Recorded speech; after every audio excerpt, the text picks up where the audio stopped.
Carlow coach Steven Poacher, good morning to you. How's things, lads? Is this, we've just been discussing the greatness of Dublin here. In the context of this year, is there any point in previewing this stuff? Is it just ultimately a procession to another Dublin win? No, I don't feel so. No, I think now this Saturday, obviously I do feel they'll beat Galway. I think Galway will be in a bit of a downer from last weekend. No, I think, lads, that the two teams on Sunday are two very interesting setups, and I feel that both of them are equipped to give Dublin a serious challenge and a serious test. Now, I'm not saying that Galway won't. I think they will as well. But I think the biggest challenge for Galway will be to lift themselves after last weekend, because they were extremely flat and extremely below par against Monaghan, which was surprising, Yeah, they sort of fell between two stools almost. They didn't kind of rest a bunch of players and take it easy in preparation for the Dublin game. They sort of half went for it and then obviously fell significantly short. Not the most ideal preparation for playing what we're discussing is maybe one of the greatest football teams of all time.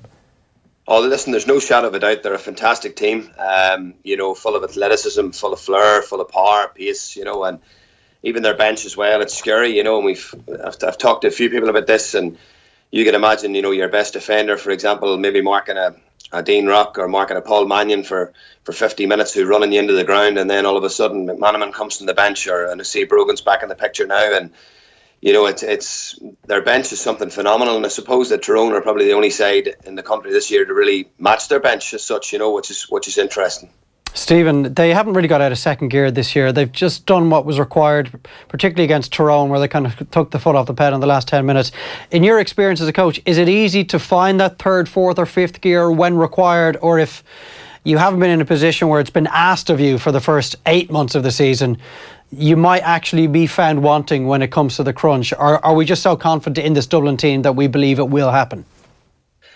Well, I suppose, over the last couple of years in the finals, Mayo have obviously, taken them to the pin of their collar a few times, and they've responded and they've found a way to win, and look, it is, I suppose, as you say, I suppose in Leinster it was a cakewalk for them, and there was no challenge put to them at all, and and then obviously then you look at the Super 8s and bar the Tyrone game, as you say, the last 10 minutes where Tyrone mounted a bit of a fight back. But look, I thought Tyrone at stages in Omagh were unlucky against them. I thought Tyrone were caught a lot of times on the counter attack. I still do feel that Tyrone are the most equipped team in the country to pose them a serious challenge this year. Like I've said that from a long time ago. When Tyrone were written off, I did feel that they could come back and be here at the business end. For me, my only concern about Dublin is that they have lost that sort of instinctive nature with, a Connolly or a Brogan that they had a couple of years ago, and their team's very methodical. It's full of athleticism, it's full of athletes first and foremost, and that's one of the reasons why they probably play, it looks to the naked eye that they play so adventurous and so attacking, but they break with so much power and pace and athleticism. It looks like that, but don't get me wrong, they're still fabulous footballers, but I think they might just miss that little bit of maybe instinctive nature that a Connolly would, doing something outside of the norm that maybe they just don't have this year, but they're still a wonderful side, And is that as much, Stephen, to do with the drop off in form from Conor O'Callaghan as well? Because Connolly wasn't in the team, as we know, last year from the Carlow game. He didn't start again, and Conor O'Callaghan was that game breaker, the guy that was going to produce something really instinctive, which is the word that you've used both in the semi-final and the final, probably taking on a goal opportunity when, on the face of it, when the move began, wasn't actually there. And he is that one guy that can do it. His form has dropped off. So when you remove both O'Callaghan and Connolly from the equation, there actually isn't that flair player in there. Maybe a Costello coming in off the bench might be that kind of a guy. But it doesn't seem to be a worry, though. Why would it be a worry if all the other guys are going about their business in that methodical fashion, as you say they are? Yeah, no, there's no doubt about it. And look, I suppose one of the things we've got to remember about young Conor O'Callaghan is he's still only a pup. He's only out of under 21, so you would expect that lad to step up every single week and show the same level of maturity as a 27, 28-year-old would do is pretty unfair, I suppose, because Con had a season of a lifetime last year. When you looked, I think I've seen a thing on Twitter where you looked at his honours that he'd won through hurling and football, and maybe that heavy schedule of a year maybe it's just caught up on him a little bit this year, so probably a little bit unfair to maybe ask that lad to be stepping up every week. But no, there's no doubt about it, and it's the spread of scores too that comes to guys, but interestingly enough, the Tyrone team as well had 13 different scorers last weekend, and there's very few counties there across the country would have had 13 different scores in what was the equivalent of an All-Ireland quarter-final, you know. Yeah, take on maybe that point about Tyrone, if you will, Stephen. Just, I mean, it's all in the context of Dublin, obviously, but on Tyrone specifically, did we see enough from them in Healy Park in the Super 8s, or maybe did they see enough from themselves to convince themselves that they're maybe not that far off Dublin standard? No, there's no doubt about it. Listen, Tyrone, for me, guys, are a very well-oiled machine, you know, and they've got look, you know, you're looking at Sunday's game and you're thinking to yourself, like, for me, probably one of the biggest strengths of Tyrone is their flexibility in their system and their adaptability. You know, for example, Peter Hart tends to line out at wing half back in a lot of first half of games, and in the second half of games he tends to go to centre half forward, and Mickey trusts his players, you know, they probably trust him.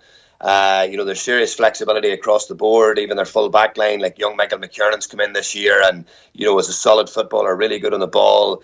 Rory Brennan as well is starting to corner back this week, you know. And one of the things about Tyrone, and I do really, really admire them, is that flexibility in their system. And another thing about them too as well is that the ball retention. Tyrone are all very, very comfortable on the ball. They're all good footballers first and foremost.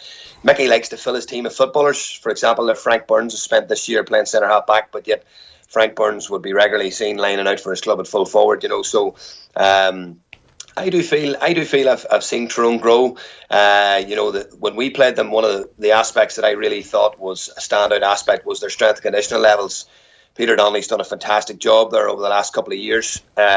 He was with Cavan for 5 years, and the results spoke for itself there. Cavan won 5 consecutive under-21 championships, and you know, strength conditioning wise, we're in phenomenal shape for a young side. But Tyrone were bringing guys off, lads, against Carlow, and they were bringing guys on who were 10 kilos heavier, you know, and we were bringing guys off and bringing guys on that were 10 kilos lighter, you know, and that's the serious strength and depth that they possess. I think their bench the last day scored 2-5, I think it was 2-5, 2-6 against Donegal.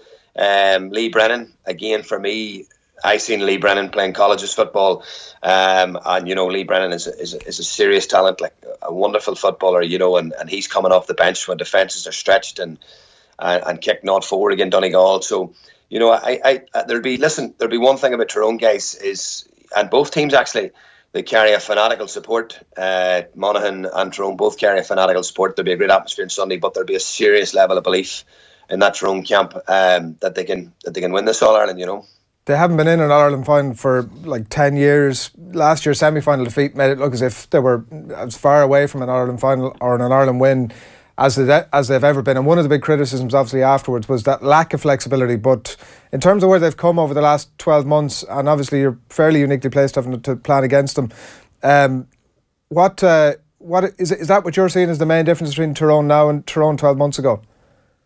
Is what, sorry? The lack of flexibility from 12 months ago to now. Yes, the lack of flexibility. Yeah, well, I felt now in the semi-final, I was at a lot of their games last year, the good wife's the Tyrone woman, so we would have went to a lot of the games last year, but I felt last year in the semi-final, they were a little bit unfortunate with the start. You know, Dublin got a whirlwind start. Matty Donnelly was carrying the ball. I think I can remember very vividly. He was carrying the ball. He gave it away on the halfway line. The Dublin broke. Conor Callan slipped inside and got the goal, and I think that put Dublin 4 points clear very, very early on. And it became a chasing game then. And the key thing is, like, I suppose Tyrone have maybe learned a little bit about chasing games. They had to chase the game against Donegal and done so very successfully.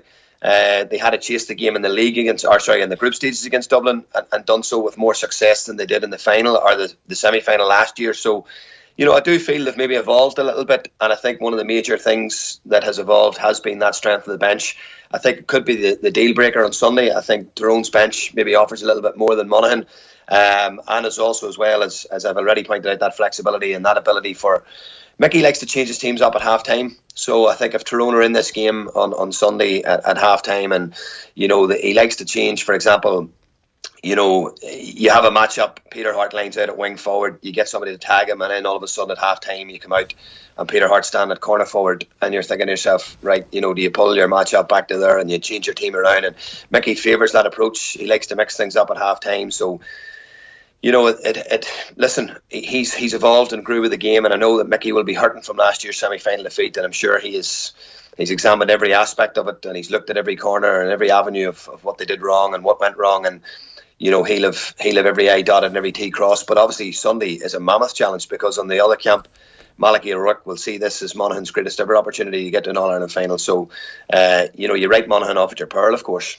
Well, that's the thing, Stephen. I just wanted to bring that up, that naturally all the talk in the media has been about Dublin because of what an experience that was from them last year, and it seems that Mickey Harte has taken that and actually learned from it and evolved this year, particularly when it comes to their contributions off the bench. So when it comes to Monaghan this weekend, like, you can't really read into how Tyrone might beat Dublin whatsoever, because that's an entirely different game plan. That's a whole unique school of thought for every GAA manager out there. So is there a worry now that Mickey Harte may not have the plan to beat Monaghan, that the ball retention that you mentioned might be far more key against a team like Monaghan than it would be against a team like Dublin? Yeah, listen, one thing, guys, that I was very impressed with when Monaghan played Galway was their patience, and I know Tyrone have this sort of concept where they try and get you into that sort of spider's web of theirs and turn you over. And, one of the things that Monaghan didn't do was very, very seldom against Galway did Monaghan engage in the tackle. Very seldom did Monaghan go down the middle of Galway. What Monaghan actually done was very shrewd. They identified Galway's left-hand side of their defence as being quite suspect, quite weak. And they started a lot of their attacks down that side. They transferred the ball across. It was nearly a double treble switch. And then really went hard at that left side, and a lot of Monaghan scores in the first half came down that side. So when it comes to tactical astuteness, Malachy O'Rourke's up there with the best of them. They'll have looked at Tyrone. They'll believe that they can find a way to beat Tyrone. They'll probably adapt a similar approach. Like, the Galway game is perfect for Monaghan because Monaghan's style is not really going to change on Sunday. It's going to be a very patient approach. It's going to be a lot of lateral football. It's not going to be a game for the kick and catch purists, but it's going to be a tactical battle. And I just feel that, Tyrone will need to be at their best. And it's probably been understated. I think Philip Jordan might have mentioned it during the week, Daz, the impact of the two goalies, Rory Beggan and Niall Morgan. I thought Rory Beggan gave one of the best displays of goalkeeping that I've seen in a long time against Galway. I thought his distribution was unbelievable from open play and from place balls. He also chips in with a score or two. Now, Niall Morgan, to be fair to him, against Donegal on Sunday, when he gave that short kick out away, a lot of goalkeepers, probably would have wilted. He missed a couple of frees, and but to be fair to Niall, he stepped up, and I think Niall has grown in maturity as well. Niall has become a very, very pivotal figure in Tyrone's game plan, and both teams will press each other's kickouts. They'll go zonal. That's the approach they like to take. Tyrone like to sort of play a 3-3-4 formation when they go zonal, but they do leave little gaps in and around the half back line for short kickouts, and if they do that, Beggan won't be behind the doors and finding those little gaps, So it'll be very interesting. It's going to be a very tactical battle. I hope that it lives up to the expectations. Like, I cannot see an extremely high scoring affair, but for me, lads, I just feel that the spread that Tyrone have across the board could probably edge this. It's interesting you say that, because one of the first things you said there would suggest that Monaghan have a huge edge in this game, in the idea that they won't bring the ball into contact, because Sean Cavan has been harping on all summer about how Tyrone are the best team in transition, bar none. But they're not going to get any real chance in transition if Monaghan aren't bringing the ball into contact. And just to take that point on a little bit more, you mentioned there a double treble switch, which Monaghan do when they've got the ball. What is that? Well, for example, what'll happen is they'll take the ball down one wing, they'll switch it across to the far sideline, and the terminology that I would use for it would be sort of in outs. They would take the ball to the sideline, someone would come off the line, take the ball, it would be transferred to the other side of the pitch, and then transferred back again. And if you look at Galway are sort of in the infancy of their system with Paddy. So zonally and tactically awareness, Galway still tend to follow the ball in packs. So what will happen is Galway will naturally gravitate towards the ball, and then it's transferred again, and little gaps and little holes will appear. For me, Tyrone are probably a little bit more structured than Galway in that aspect. So Monaghan might not just find the same gaps in the same spaces when they do make those double and treble switches. But I can see Sunday's game, lads, being like a sort of we would have travelled to Kilmacud, sevens quite a bit as a club in the day before All-Ireland final day, and we used to say in sevens football it's nearly like a tennis match. When you have your serve, you have to keep it. And I think that on Sunday it's going to be pivotal that whenever you have scoring opportunities, you take them or the ball goes dead, because if you are turned over on Sunday, a double score in a game like Sunday could be huge. So again, going back to the point I made as well, that's where the goalkeepers will play a major part as well. Both teams will want to try and retain as many of their kickouts as possible and try and break even on some of the oppositions. You're calling it for Tyrone, Stephen? I'm going to call Tyrone, yeah. I'm going to call Tyrone slightly. I just feel, as I said to you guys, the flexibility that they have, the bench that they have, and the spread of scores, I'm just going to go for them, but in a very close encounter. Before we let you away, this Down job is up for grabs at the minute. Are you interested? Listen, lads, I have enough problems in my life. No, listen, look, it's a job that's up for grabs. I seen in the paper this morning. I thought it was a little bit disrespectful towards Paddy Tally to mention his name in the paper this morning on the eve of a huge game for him. But Paddy would be a fantastic man. I'd be delighted to see someone like Paddy take the job. For me, he's up there with one of the best in the country. Look, listen, what we do need, lads, is we need energy. We need the thing to get a lift. I'm a Down man by heart, obviously, and I hope that the right decision's made for the benefit of the county, because the whole thing's been very flat, very dead, and there's a lack of apathy towards the county board, guys. I can't put my finger on it. I don't know what it is, but we just need the whole county pulling together. I seen it last year, lads, what can be done when a county comes together and you get a bit of momentum and a feel-good factor, and I just think it needs a lift everywhere, and I hope that the right decision's made. Yeah, a Paddy Tally, Steven Poacher combination might be the way to go. No, listen, Paddy couldn't deal with my intensity and my enthusiasm. I would drive him insane, Stephen, thanks so much for taking the call this morning. Lads, not a problem. Pleasure. Thanks a lot. Pleasure. Steven Poacher there, the Carlow football coach, on the line previewing the weekend. Tyrone and Dublin. Dave, hard to look past it, really. Yeah, I think Dublin will beat Galway. I do expect a bit of a bounce back from Galway tomorrow. I think they're far better than what they showed last weekend. And yeah, a little bit of their momentum has been stymied with the manner of the performance against Monaghan in particular. But they've shown that they are a team that are progressing every week. I don't know if they have the weapons to take Dublin down in Croke Park in particular. They couldn't manage to beat Dublin in the league final, and I think Dublin are a different proposition now than what they were against Galway back in April, very early in April as well. Although I'm saying that Galway still have gone to Croke Park since they've beaten Kerry, and they have come out of the right side of a brilliant game against Kildare, so they've progressed as well. But look, if they beat Dublin, it's an almighty shock. Sunday, I mean, there's a reason why Stephen kept talking about the Tyrone bench, because Monaghan don't really have a bench in terms of game changers when it comes to scoring. There are 3 Super 8 games, not a single point contributed by their substitutes. Now, if you get to Croke Park against a Tyrone team that knows its way around Croke Park, against a Tyrone team that had 2-5 off the bench against Donegal, 4 points off the bench against the All-Ireland champions Dublin in the second round of their Super 8 game, that almost took them, should have been 5 points, with Ron O'Neill missing that free that would have left a single point between them, with still enough time left for another kick out. I think if you get to the last 20 minutes of this game on Sunday and it's in any way close, I can only see one winner. I think Monaghan are going to have to be foot perfect on Sunday afternoon. Their 2 biggest guys, Conor McManus and Rory Beggan, are probably going to have to supply 80% of the scores. So if somebody in the Tyrone colours, or 2 or 3 of them, can completely shut down Conor McManus, if they can be disciplined in the tackle and not afford Beggan and McManus the opportunity to kick place balls, it's a bit tougher with Beggan, because you can commit a foul 65 metres from your own goal thinking you're fine, and next of all it's floating over the bar. But so maybe you can't legislate for what Beggan might produce on the day. But the weather is meant to be mixed enough this weekend. I'm not sure it's going to help the kickers on Sunday afternoon. And they've had their number in 2013 and 2015 at Croke Park, when in both games I fancied Monaghan to go well. So I think I would be surprised if Monaghan won on Sunday. I just think Tyrone now are coming, and they dismantled Donegal in that last quarter, having come from 5 points down on 2 different occasions. It's hard to know how much of that was down to, like, Tyrone looked so gassed over the last 15 minutes. They were, even when they were 2 points up, Donegal, you mean? Donegal, they were knocking the ball around their own sort of half back line in a way that said, we've got 2 points now. There was 15 minutes to go. There was too much to go in the game to be knocking it around, sort of trying to protect the lead. And then once Tyrone put the foot down, they looked just totally gassed. They had no response. It was hard to know how much of it was down to Donegal and how much it was down to Tyrone's excellence. Well, I could see something similar happening. Huge slice. Yeah, it is, but I would see Monaghan in the same boat.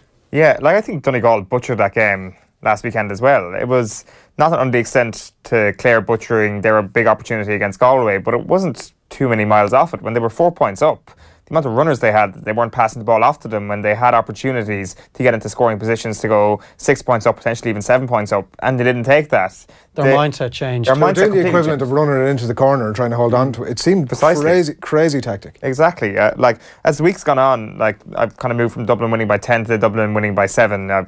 Suddenly giving Galway all of the chance in the world, because Dublin are only going to win by 7. And I think after chatting to Paddy Tally there, I know he tipped Tyrone, but a lot of things he was saying there would really give Monaghan a lot of hope. especially if conditions get any bit slippy at all. Obviously that'll favour Tyrone, but if it's a fine day, I wouldn't write off this Monaghan team whatsoever.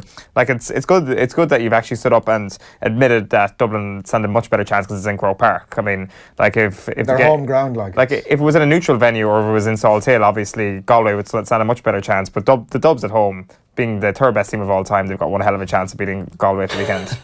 Well, it's aside from the latter part of that last sentence, we'll ignore that for the moment. But it's not just that it's Dublin playing at their home ground. It's that they are up against a team that just haven't spent that much time in Croke Park, and before this year hadn't won a championship match in Croke Park since they won the All-Ireland final against Meath in 2001. For me, Galway have already made their step up. They had to go to Croke Park and win a big game, and that was the one against Kerry, and that immediately was an improvement of the two quarter-final defeats to Kerry. It was at 2014 and 2016. So I think, well, not 2016 because Tip beat them, 2015 and 13. 2017. 2017, they get the quarters last year. Who beat them? Last year, Kerry, and where they just didn't look like it was going to happen for them in the last quarter, that they didn't really have it in them to go that extra step. So they've already made progress. Yeah. Where is the progress? Is it like reaching an All-Ireland? Is it winning an All-Ireland? And I guess, in fairness to Kevin Walsh, the way they approached last week probably suggests that they want to actually win the All-Ireland, because they couldn't care less when they played Dublin, basically. See, winning the All-Ireland... I thought it was foolhardy. Yeah. We should have gone out last weekend to... Well, he picked his best team, though. But his team selection didn't speak but that's what I was saying, they sort of fell between two stools. They picked their best team and then didn't perform. Yeah, but I don't know how much of that is down to Kevin Walsh. I'm sure Kevin Walsh said and did all the right things in the build-ups to that game. There's no way he sent that Galway team out. I'm not necessarily blaming him. I just mean that it was neither one nor the other, as it turned out. You know, they didn't get the opportunity to rest a bunch of players. I think that's down to human instinct. Probably, yeah. You know, really, that in the back of your mind, you know this is not the be-all and end-all. And yes, you can tell yourself, we have to avoid Dublin, but that will only take you so far in a game against an opponent that is frothing at the mouth, as Monaghan were, where the Monaghan supporters outnumber the Galway supporters, and their need is so infinitely greater than yours. Human instinct kicks in, and when it comes to those 50-50 balls that they will definitely be going for tomorrow, maybe they didn't go without much of it happening consciously. Maybe they just didn't go for them as they would have done against Kerry at Croke Park or against Kildare and Newridge, for example. Yeah. Now, you know, if they bring their performance levels right back up to the optimum, is that going to be enough to really push Dublin tomorrow evening? If Dublin play as, you know, languidly as they have at times in this year's championship, they have made a lot of mistakes. They've been very sloppy at times. I'm trying to remember which game I saw them in Croke Park. It was the Donegal game, incredibly sloppy that afternoon. And I think Galway, if they'd had a little more belief in themselves, could have been much closer than the 5 points they were Donegal going into the last 10 minutes. If they play like that tomorrow evening, I actually give Galway a chance of catching them at the end. But that was at the very beginning of the Super 8. I think what happened against Roscommon is perfect for Dublin, because yes, you're up against a beaten docket, but 4 or 5 of the players that started last weekend really put their hands up. Paul Flynn most notably. And I'd say the competition this week in training for Dublin, anyone who thought they were a shoo-in for a place in the team but maybe haven't been performing out of their skin, they would have been looking over their shoulder in the last week. And the Dublin team that's picked for tomorrow night's game is going to be on the edge, as they need to be if they're going to go on and win this All-Ireland. So I think they'll beat Galway. For me, it's just a question of by how much. Is it a tight game in which Galway perform well, or do Dublin show us just how good they are and win by double digits? I think it might be the latter. Not sure about double digits, but I do think we're going to see finally a swashbuckling Dublin.